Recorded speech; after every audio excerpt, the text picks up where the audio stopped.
बोलबम बोलबम जैसी जैसी बोलबम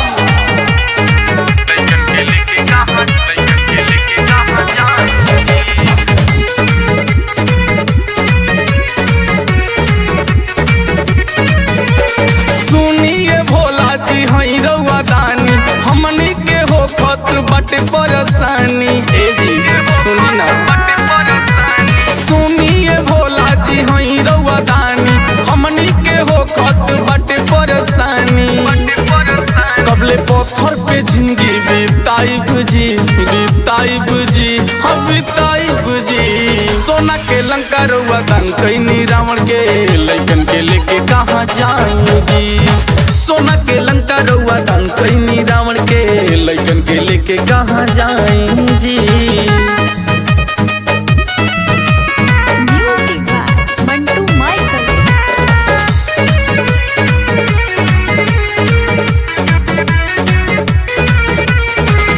सावन में हो खत बाटेरी मौझिम बारिश हो हमारा लागत बाटे रउए पे स्वामी खीस हो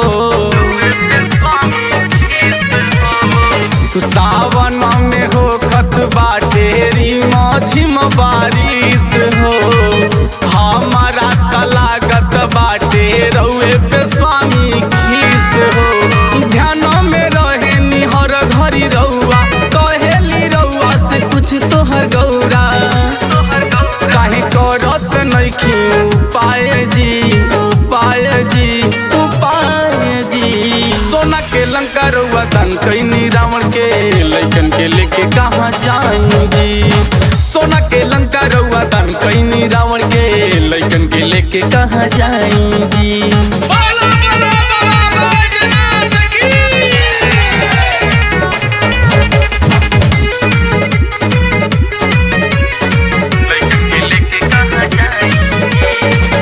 बुझत पानी स्वामी राउर सब कइल ह खेला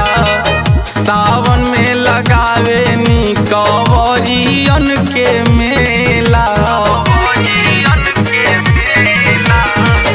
बुझत पानी स्वामी राउर सब कइल ह खेला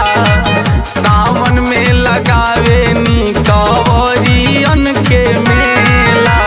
हर घड़ी रिमझिम होता झमेला कहीं ना जगह बिगला से बचेला बोली लइकन के कहवा सुताई जी सोना के लंका रउआ दान कईनी रावण के लइकन के लेके कहाँ जाई जी सोना के लंका रउआ दान कईनी रावण के लइकन के लेके कहाँ जाई जी।